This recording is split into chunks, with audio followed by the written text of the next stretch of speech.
ये बात आप जरूर स्वीकार करें कि सोते समय आपको बहुत सावधान रहना है।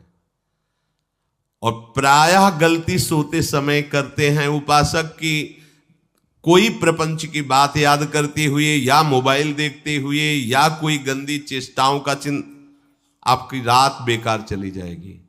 अगर गंदी चेष्टा हो गई तो सुबह भी बेकार हो जाएगी, दिन भी बेकार हो जाएगा, निरुत्साहित हो जाओगे।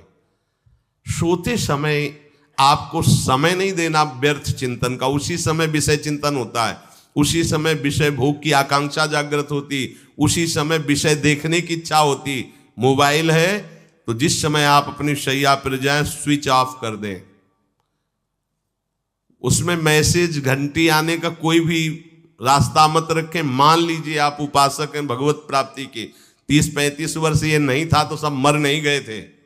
और बोले इमरजेंसी, जब इसकी 30-35 वर्ष से पहले इसकी कोई रचना नहीं थी, मुझे लगता है, क्योंकि 30-35 वर्ष में ही इसका विस्तार देखा है। नहीं तो कभी किसी के पास मोबाइल नहीं। कोई बड़े अधिकारी तो इतना बड़ा वो, इतना बड़ा वाला वो ऐसे रखते थे।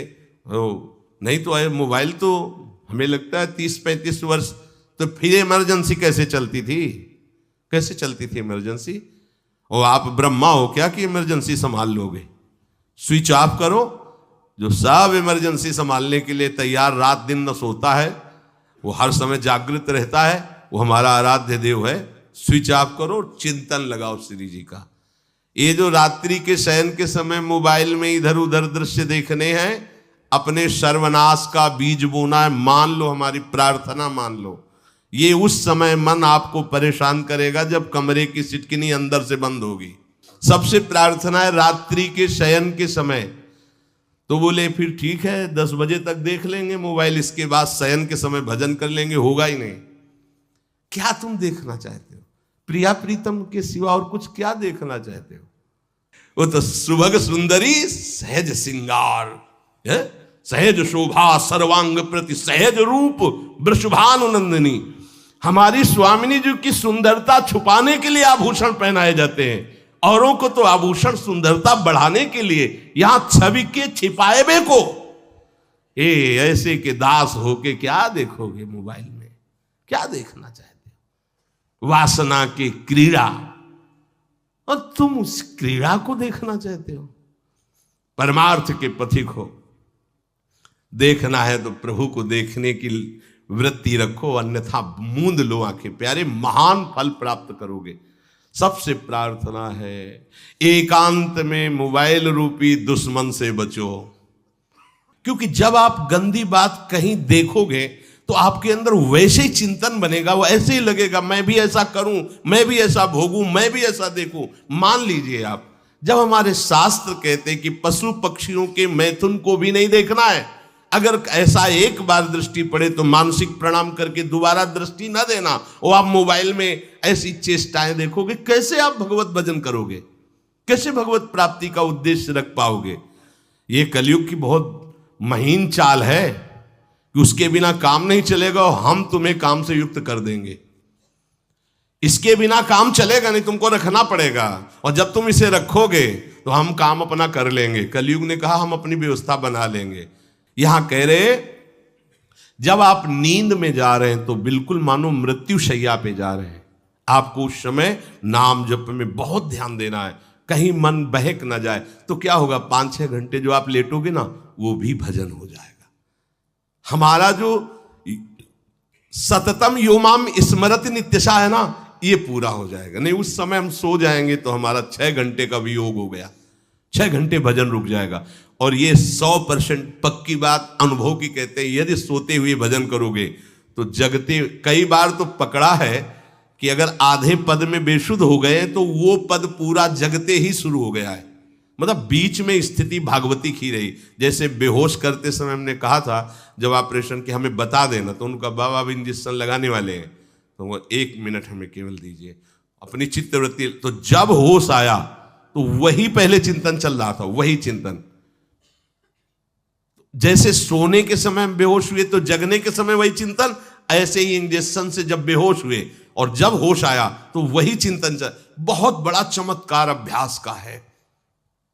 नींद खुले तब से लेकर गाढ़ नींद आने तक स्मरण में कभी रुकना नहीं। और आपको एक छूट दे रहे हैं। कभी कभी क्या होता है कि एक मंत्र में, एक नाम में जैसे बहुत देर अभ्यास करते हैं तो मन उबने लगता है। इसका स्वभाव है, ये अनुभव की बातें कहते हैं। इसका स्वभाव है नवम नवम, नहीं तो ये मतलब, तो इसको हम लोगों ने कैसे फंसाया है। जैसे गुरु मंत्र जप रहे, अब 2-3 घंटे लगातार गुरु मंत्र जप, अब इसको उबन बढ़ी, अब ये छोड़ रहा है, बीच बीच में पता चलता है छोड़ना चाहता है, छोड़ रहा है, तुरंत इसको नाम में फंसाया। अब थोड़ी देर नाम में चला, फिर उब रहा है, बहुत विचित्र है ये, अब उसको फंसा दिया। और पीछे की बात अभ्यास के समय, नमामि शमीशान निर्वाण रूपम विभुम व्यापकम ब्रह्मवेद स्वरूपम। चिंतन, पदगान करे, ये भगवान शिव पदगान कर रहे हैं और उसका चिंतन, निर्वाण रूपम विभुम व्यापकम ब्रह्मवेद स्वरूपम। अब अपने यहां अवसर है, सुंदर सुंदर कोई पद गुरु मंत्र जब करते हुए मन जब उमने लगे, राधा वल्लभ श्री हरिवंश, राधा वल्लभ श्री हरिवंश, राधा वल्लभ श्री हरिवंश, इसमें भी उमने लगे, शुरू कर, जोई जोई प्यारो करे सोई मोही भावे, भावे मोही जोई, इसमें भी उबले लगे। सुधा निधि का कोई एक लाइन ले लो, ब्रह्मेश्वरादि सुदुरूह पदारविंद श्रीमत् पराग परमाद्भुत वैभव, ब्रह्मेश्वरादि सुदुरूह छोड़ना नहीं है, तू भाग में नवम नवम दे रहा हूं, नवम नवम। इसको फंसाने के लिए आपके पास अस्त्र हो, जैसे यहां चाकू, यहां पिस्तौल, तलवार, ये वो सब बिल्कुल वीर सजा रहता है, ऐसे ही अपने लोग सजे रहते। छोटा राधा, अब एकदम चिपक गया आके तो कैसे मारे, तो छोटी चाकू है ना वैसे, राधा राधा राधा, थोड़ा दूरी राधा वल्लभ श्री हरिवंश, थोड़ा और दूरी गुरु मंत्र, बड़े बड़े अस्त्र अपने पास रख ले, बहुत भाग रहा है तो फंसा दिया। प्रथम यथावति प्रणव श्री, अब लग पूरा पदगा, पूरा पदगा उसमें लग, प्रथम यथामति प्रणव।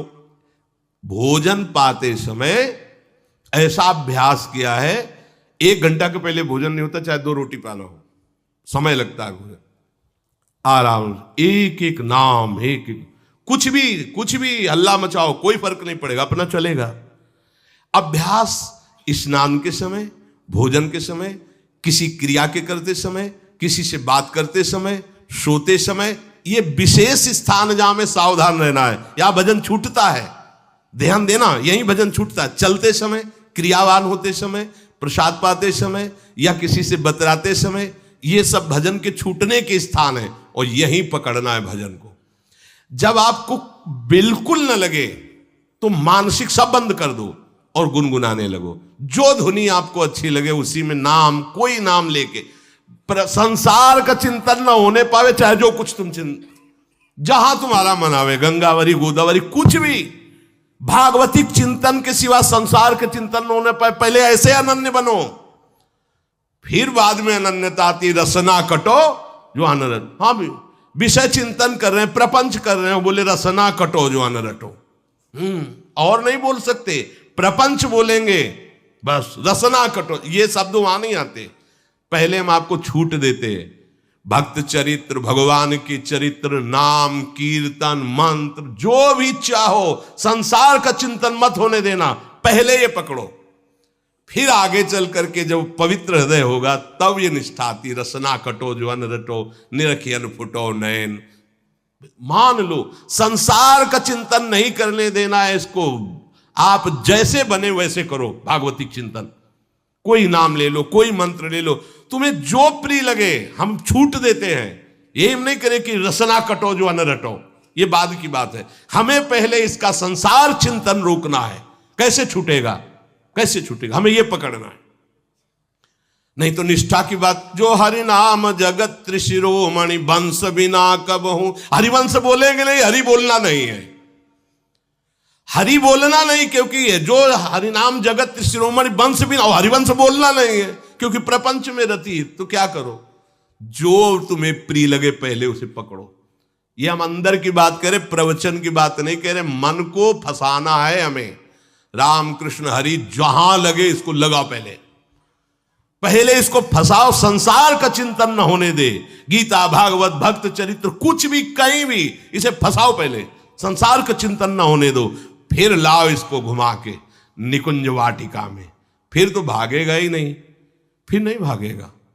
अब सीधे निकुंज वाटिका में किसी महाभाग्यशाली गुरु आश्रित का लगेगा, अन्यथा बहुत प्रपंची मन है। आप आश्रय इधर का लोगे, प्रपंच का चिंतन करोगे, बात बनेगी नहीं। चिंतन छोड़ना है हमें, जैसे बने तैसे संसार का चिंतन छूट जाए तो हम विजय को प्राप्त होंगे। ध्यान दीजिए, इस परमात्म तत्व को वही प्राप्त कर पाता है जिसका राग बीत गया है, खत्म हो गया है, वैराग्यवान। ज्यादा परिश्रम नहीं है वैराग्य में, विवेक नहीं होने के कारण हम वैराग्य नहीं धारण कर पाते। हम बाहरी बातों को वैराग्य ले लेते हैं, ऐसा कपड़ा बदल लेना या कपड़ा ना पहनना या लौकी का कमंडल, मिट्टी का पात्र, तो हम अपने को वैरागी। बात यहां नहीं रुकेगी। वैराग्य का इतना ही मतलब नहीं, ये भी एक बाह्य अंग है वैराग्य का, पर वैराग्य का सच्चा स्वरूप है वीतरागा। कहीं कुछ भी अच्छा नहीं लग रहा, कोई भी सुख आकर्षित नहीं कर रहा, लोक लोकांतर की प्रतिष्ठा, मान, सुख, ऐश्वर्य, व्यक्ति, कुछ अच्छा नहीं। राग खत्म हो गया। ऐसा उस अक्षर ब्रह्म को, अविनाशी तत्व को जान पाता है। जगते भयो फिरे बैरागी। जैसी हरिवंश प्रपंच बंच सब ये काल ब्याल को खायो। हालत यह है कि जैसे सांप ने मेढक को पकड़ रखा और मेढक सामने पतिंगा को, कीड़े को पकड़ना चाहता है। उसे यह पता नहीं कि मैं खुद किसी का कवल बन चुका हूं, वो एक झटके में मुझे अपने पेट में ले जाएगा। ऐसे ही हम सब हैं, काल के द्वारा ग्रसित है। काल ने हमें पकड़ रखा है, पर हम भोग भोगना चाहते हैं। हम नाना प्रकार की मान प्रतिष्ठा पाना चाहिए, ये पता नहीं एक झटके में हमारा अस्तित्व ही खत्म हो जाएगा। जिनके अंतःकरण में किसी भी व्यक्ति, वस्तु, स्थान, पद, प्रतिष्ठा का राग ही नहीं रह गया है, उसे कहते हैं वैराग्यवान। वीतरागाः, राग ही नहीं है। जिनका अंतःकरण निष्पाप निर्मल हो चुका है, जिनके हृदय में केवल भगवत प्राप्ति की उत्कट लालसा जागृत हो गई है, ऐसा साधन संपन्न उपासक परमात्म तत्व में प्रवेश पाता है। अध्यात्म मार्ग की ऊंचाई पर वो स्थित हो जाता है। यदि छंतु ब्रह्मचर्यम चरंती, जिनकी इच्छा एकमात्र भगवत प्राप्ति की है, यदि छंतो, तो उनको क्या करना होगा? ब्रह्मचर्यम चरंती, ब्रह्मचर्य का पालन करना होगा। प्रत्येक इंद्रियों का निर्विषय हो जाना वास्तविक ब्रह्मचर्य है। केवल जनेंद्रिय से ही ब्रह्मचर्य को नहीं लेते। हमारी प्रत्येक इंद्रिय भोगों से रहित होकर भगवत अनुराग में, नेत्र प्रभु को देखना चाहते हैं, त्वगेंद्री प्रभु को स्पर्श करना चाहती है, घ्राणेंद्री प्रभु के श्री अंग की गंध पाना चाहती है, श्रवणेंद्री प्रभु के वचन सुनना चाहती है। एक एक इंद्रिय अपने प्रभु में लग गई, अंतर्मुख हो गई, बाहर विषयों का त्याग हो गया। इसे ब्रह्मचर्य कहते हैं। पर प्रारंभिक ब्रह्मचर्य में जनेंद्रिय का ब्रह्मचर्य अत्यंत आवश्यक है। यदि जनेंद्रिय जन्य व्यभिचार दोष से युक्त है तो कदापि उसे भगवत प्राप्ति नहीं हो सकती। शुभ गति व्यभिचारी शुभ गति चाहे असंभव। और भगवत मार्ग में सबसे बड़ा दुश्मन यही व्यभिचार दोष है, काम। इसी से हमारा हृदय मलिन होता रहता है, अंधा बटे और पड़ा चबाए वाली दशा रहती। कहते हमें 50 वर्ष हो गए। अरे 50 जन्म हो जाए तुम व्यभिचार करो, गंदी बातें करो, गंदे चिंतन करो, सो समय व्यतीत कर, अनंत जन्म व्यतीत हो गए, भगवत प्राप्ति हुई क्या? 50 वर्ष से भगवत प्राप्ति हो जाएगी क्या? 5 मिनट काफी है भगवत प्राप्ति में, एक बार नाम काफी है। वो स्थिति तो लाओ। बार बार बहिर्मुख वृत्तियों के द्वारा विषयों में सुख बुद्धि कर लेने से हमारा सारा का सारा अध्यात्म चिंतन बदलता रहता है, इसलिए लाभ नहीं मिल पाता, एक रस चिंतन नहीं रह पाता। बार बार विक्षेपी विषय करते रहते हो, हम सहते रहते हैं और भोगते रहते हैं। एक बार तो हिम्मत करके उठो, अब लो नशानी अब ना नशई हो, एक बार तो दृढ़ बनो। बस मन के अनुकूल चलने की बात को तुम्हें रोकना होगा, तभी तुम्हारे अंदर यदि क्षण तो ऐसी इच्छा जागृत होगी। पक्का पक्का ऐसा ही है, जब हम किसी विषय के वेग को सहते हैं, विषय नहीं भोगते हैं, तो मन बहुत जलाता है। उस जलन में फिर एक ही बात होती है, बस भगवत प्राप्ति हो जाए, झंझट खत्म हो जाए। कब तक हम इसमें चलेंगे? एक बार भगवत, वो जलन हमको भगवत प्राप्ति की इच्छा प्रकट करती है। अपने लोग क्या करते, जलन को मिटाने की कोशिश करने लगते हैं, तो भगवत प्राप्ति की इच्छा क्या, भोग प्राप्ति की तृष्णा जागृत हो जाती है। भोगे हुए भोगों को बार बार भोगने की इच्छा का नाम तृष्णा है। बाहर और भीतर से कोई सहयोगी नहीं, जल रहा है उपासक, तब रास्ता निकलता है भगवत प्राप्ति का, तब इच्छा प्रकट होती। अब नहीं, बहुत जल लिया, अब तो केवल प्रियाजू के समीप जाना है, अब तो प्रभु के सानिध्य में रहना है, नहीं इन भोगों की जलन में जलना है। पर यहां तक पहुंचने के लिए जलना होगा, तभी लिखा सहित सहित बाढ़ है भगति तास्तितिक्षस्व भारत, क्योंकि आगमा पाइनो अनित्यास, ये नाशवान काम क्रोधादि तुम्हें प्रेरित करेंगे, तुम इनके वेगों को सह जाओ, ये स्थायी नहीं है। आगमा पाइनो है, आने जाने वाले हैं, और ये सहन करने से नष्ट होते हैं, भोगने से बढ़ते हैं। यदि क्षंतो, अगर भगवत प्राप्ति की इच्छा है तो ब्रह्मचर्यम चरंती, ब्रह्मचर्य का पालन करना ही होगा, इसमें कोई गुंजाइश नहीं, क्योंकि आप चल ही नहीं सकते। ध्यान से सुन लो, ये मनोरंजन का मार्ग नहीं है, इसमें मन ही मार तनहारिक वृंदावन में गाज, इसमें मन मारना होगा। प्रायः ये मन को दुलार करने वाले लोग कभी भाग्य से सत्संग में भी आ जाते हैं, कभी श्री विग्रह के दर्शन करने भी मंदिर पहुंच जाते हैं, कभी तीर्थ याटन भी करते हैं, पर इनका कोई लक्ष्य नहीं होता। आज सुन लिया सत्संग, बढ़िया है, लक्ष्य नहीं होता। यहां लक्ष्य वालों की बात हो रही। यदि क्षण तो, यदि तुम्हारी ऐसी इच्छा जागृत हो रही किसी जन्म में भगवत प्राप्ति करनी, तो ब्रह्मचर्यम चरंती, आप सच्ची मानिए, जिसके निकालने में तुमको सुख की अनुभूति हो रही, उसको रोकने में कितनी सुख की अनुभूति होगी। उन्मत्त हो जाओगे, बहुत जल्दी आपके सारे के सारे करण भगवदाकार होने लगेंगे यदि आप ब्रह्मचर्य का पालन करेंगे। शरीर स्वस्थ, हल्का, मन प्रसन्न, नींद आदि पर विजय, कितने गुण ही गुण।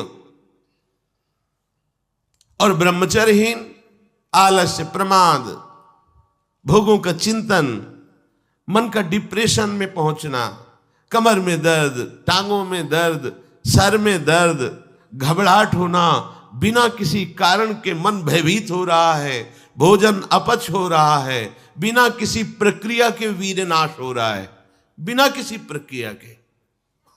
काहे को मृत्यु स्वयं स्वीकार कर रहे हो, ये मृत्यु है। चाहे भगवान दत्तात्रेय जी बोल रहे हैं या भगवान कपिल देव जी बोल रहे हो, जब उपासक को संबोधन करते हैं भगवत प्राप्ति के लिए, तो कहते हैं कि इस भोग वृत्ति को साक्षात मृत्यु रूप देखो, ये मृत्यु है तुम्हारी। जब शरीर राग त्यागना है तो तुम शरीर से भोग भोगोगे तो आसक्ति शरीर की पुष्ट होगी, आसक्ति भोग सुख की पुष्ट होगी, है नहीं। कितने दिन शरीर रहेगा, कितने दिन भोग रहेंगे। विचारवान बनो, ब्रह्मचर्यम चरंती, ब्रह्मचर्य का पालन करो। उपासक जो ब्रह्मचारी होता है उसका खिला हुआ चेहरा रहता है, जैसे कमल खिला हुआ, बिना किसी कारण के उसकी मुख मुद्रा में प्रसन्नता होती है। जो ब्रह्मचर्यहीन होता है बुझा हुआ चेहरा होता है, तेजहीन, बिना किसी कारण के वो शोकग्रस्त लगता है। बैठा है, आपको लग रहा है शांत है, लेकिन आप चेहरे को देखो, वो एक शोकग्रस्त है, कुम्हलाया हुआ चेहरा, अशांत चेहरा। मुख प्रसन्न, तन तेज विराजा, यह है ब्रह्मचर्यम चरंती, भगवत आराधन संपन्न उपासक का। जैसे आग में पैर रखते हुए कोई चले तो कैसे चलेगा, ऐसे ही ब्रह्मचारी की पहचान है। इतनी स्फूर्ति उसके अंदर होती, जैसे आग में चलने वाला पूरा पैर नहीं रख पाएगा, अगला कदम रख देगा क्योंकि ताप लग रहा है, ऐसे उसकी स्फूर्ति होती पैरों में। उसकी आंखें एकाग्र रहती है, चंचलता इधर उधर या बार बार झपकना, यह विषयी पुरुष का लक्षण है। बार बार पलक झपकना, यह विषयी पुरुष का लक्षण है। इधर उधर ताक झांक, चंचलता, ऐसा बैठे तिनका तोड़ रहा है, पैर हिला, ये सब विषयी पुरुष के लक्षण है। ये तो बिल्कुल साधारण स्पष्ट दिखाई देता है आदमी विषयी है या ब्रह्मचारी, एक सेकंड में लक्षण होते हैं। आपको जब भगवत मार्ग का अवसर मिला है तो गृहस्थ हो, संतान हो गई, ब्रह्मचर्य से रहो। नहीं चाहिए संतान तो भ्रूण हत्या, गर्भ हत्या जैसे महापाप करने की क्या जरूरत है।